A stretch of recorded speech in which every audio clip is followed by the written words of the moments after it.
তুমি কোর্টে যাবে না। হ্যাঁ, কোর্ট থেকে যদি তোমায় ডাকে তখন যাবে, তার আগে নয়। এই ব্যাপারে আমি সিদ্ধান্ত নিয়ে ফেলেছি মা। ও, তার মানে তোর সিদ্ধান্ত সব থেকে গুরুত্বপূর্ণ, তাই তো?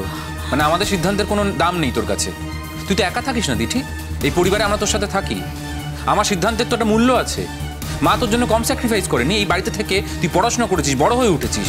তোর লেখাপড়ার জন্য মা কিভাবে টাকা জোগাড় করেছে এর মধ্যে ভুলে গেলি?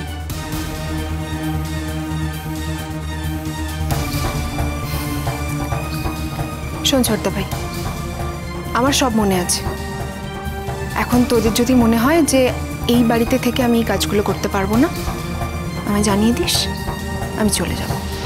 চলে যাবো মানে? কোথায় চলে যাবে তুমি? মানে এত বড় বড় কথা যে বলছো, কোথায় চলে যাবে? কি ওই ছোটদের বাড়িতে গিয়ে থাকবে? হ্যাঁ, দরকার হলে তাই করতে হবে। তোমরা যদি আমাকে অ্যালাউ না করো তাহলে আমি তাই করতে হবে। কেউ তোমাকে এখান থেকে চলে যেতে বলছে না। হ্যাঁ, আমরা শুধু বলছি যে এই ব্যাপারটা থেকে তুমি একটু দূরে থাকো। দরকার হলে আমি যাব বা আমরা যাব কোর্টে। আচ্ছা, যদি তেমন হয় ওদের জন্য একটা লয়ারের ব্যবস্থাও নয় করে দেওয়া যাবে। থাক মা, তোমাদের এই দাক্ষিণ্যের আমার প্রয়োজন নেই। আসলে তোমরা তো ওদের সমব্যথী হয়ে কাজটা করছো না। তোমরা কাজটা করছো যাতে আমি ওদের সঙ্গে যোগাযোগ না রাখি, সেই জন্য করছো। মানে একটা ব্রাইব দিতে চাইছো আসলে।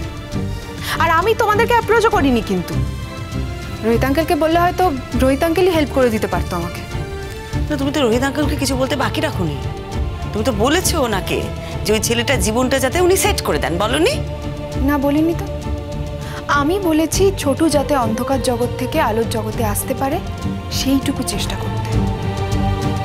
তোর কি মনে হয় এমনি এমনি চেষ্টা করলে সব কিছু হয়ে যায়? চেষ্টা করার জন্য না কিছু কিছু রিয়েল জিনিস লাগে, টাকা পয়সা লাগে, বুদ্ধি লাগে। রোহিত আঙ্কেল যদি না পারেন, উনি করবেন না। আমার তো কোনো জোর নেই রোহিত আঙ্কেলের ওপর। কথা হচ্ছিল, উনি আমাকে সরে আসতে বলেছিলেন, আমি এই প্রস্তাবটা রেখেছিলাম। এখন উনি চাইলে করবেন, না চাইলে করবেন না, সেটা ওনার বিবেক। আর উনি তো বলেননি যে উনি করবেন না। শোনো দিঠি, তোমাদের রোহিত আঙ্কেল না এরকম মানুষ নন। মানুষের উপকার করার জন্য উনি একেবারে মুখিয়ে থাকেন। এ ব্যাপারে আমি কিছু বলছি না, আমি কিছু বলতেও চাই না। আমার শুধু একটাই বক্তব্য, তুমি ওই সংসর্গে যেও না। তোমার জীবনটা পড়ে আছে দিঠি, নিজের জীবনটা নিয়ে এইভাবে ছিনিমিনি খেলো না।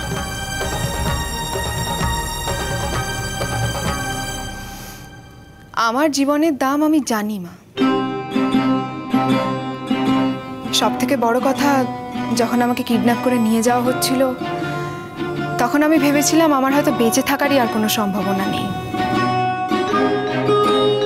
ফেলে আসা অতীতের সঙ্গে হয়তো আর কোনোদিনই আমার দেখা হবে না। তখন আমি বুঝতে পেরেছিলাম জীবনের দাম কি।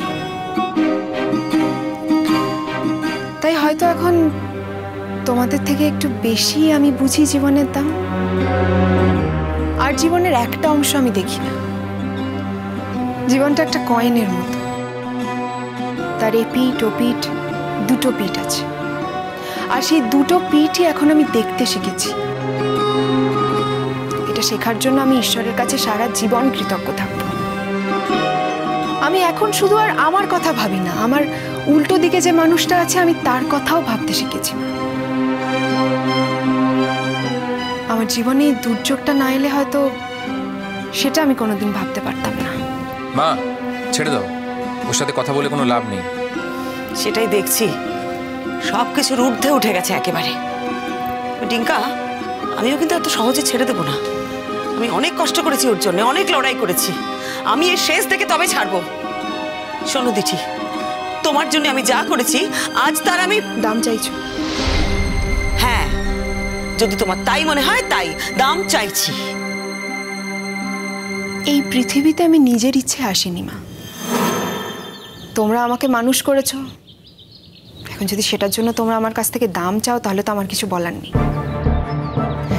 তোমরা আমাকে মানুষ নাই করতে পারতে, অনাথ আশ্রমে ফেলে দিয়ে আসতে পারতে, সেটা আমি দেখতে যেতাম না। এখন তোমরা যে আমাকে মানুষ করেছো সেটাতেও আমার কোনো হাত নেই। সুতরাং তার দাম আমি কেন দিতে যাব? আর দাম দেওয়ার মানে যদি এটা হয় যে আমার বিবেক যা বলছে সেই অনুযায়ী আমি কাজ করতে পারবো না, তাহলে সরি মা, এই দামটা হয়তো আমি কোনোদিনই তোমাদের দিতে পারবো না।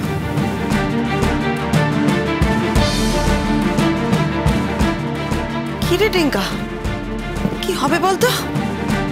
এই মেয়ে তো একেবারে হাতের বাইরে চলে যাচ্ছে। আমি সত্যি জানি না মা কি বলবো। তবে রোহিত আঙ্কেল একটা খুব ইম্পর্টেন্ট কথা সেদিন বলেছেন, কেসটা যখন কোর্টে উঠেছে তখন বিচার একটা হবেই। আশা করছি বিচারে শাস্তি হবে, ততদিন হয়তো দিঠি ছেলেটাকে ভুলে যাবে। কিচ্ছু ভুলবে না, একটা কথাও ভুলবে না দিঠি। আমি ওকে খুব ভালো করে চিনি। মেয়েটা এইভাবে নিজের সর্বনাশ ডেকে আছে।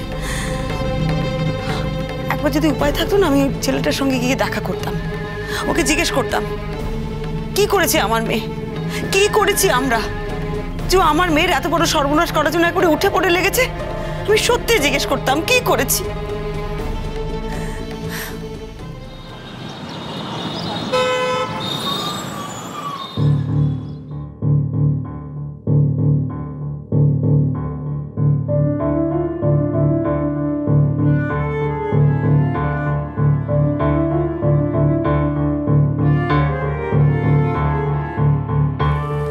Case number 128-5।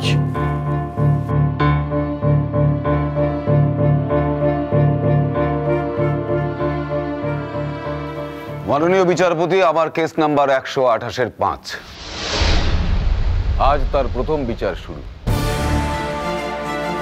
মাননীয় বিচারপতি, আজ আমাদের মধ্যে এখানে যে অভিযুক্ত আছে সে একটি আন্তর্জাতিক নারী পাচার চক্রের সঙ্গে যুক্ত।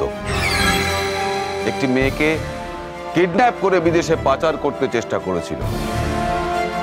সেই অভিযোগে সেই অভিযুক্তর নাম ঐতিহ্য রায়। মাননীয় বিচারপতি, আমার দৃঢ় বিশ্বাস যে এই অভিযুক্তকে যদি ঠিকঠাক মতো জিজ্ঞাসাবাদ করা যায় তাহলে এই নারী পাচার চক্রের পিছনে যে সমস্ত রাঘব বোয়ালরা আছেন তাদেরকে আমরা ধরতে পারবো। মাননীয় বিচারপতি, আমি অভিযুক্তকে আপনার সামনে উপস্থিত করেছি। ইতিপূর্বে এই কেসে আরেকজনকে ধরা হয়েছিল, সে এখন জেলে। তার নাম সর্বজিৎ ঘোষ। মাননীয় বিচারপতি, আমি মনে প্রাণে চাই যে এই মামলাটির দ্রুত নিষ্পত্তি ঘটুক। দেশে ভয়ঙ্কর বিপর্যয়ের মধ্যে এই সমস্ত অল্প বয়সী ছেলে মেয়েদেরকে পাচার করা হচ্ছে। শুধু এই পাচারকারী চক্র নারী পাচার করছে তা নয় মাননীয় বিচারপতি, এরা অল্প বয়সী ছেলেদেরকে ভিন্ন ভিন্ন দেশে পাচার করছে, তাদেরকে জঙ্গি প্রশিক্ষণ দিচ্ছে এবং জঙ্গি কাজে ব্যবহার করছে। তাই আমাদের দেশের এই সমস্ত অল্প বয়সী ছেলে মেয়েদের স্বার্থে তাদের ভবিষ্যতের দিকে তাকিয়ে এই মামলার দ্রুত নিষ্পত্তি করা উচিত।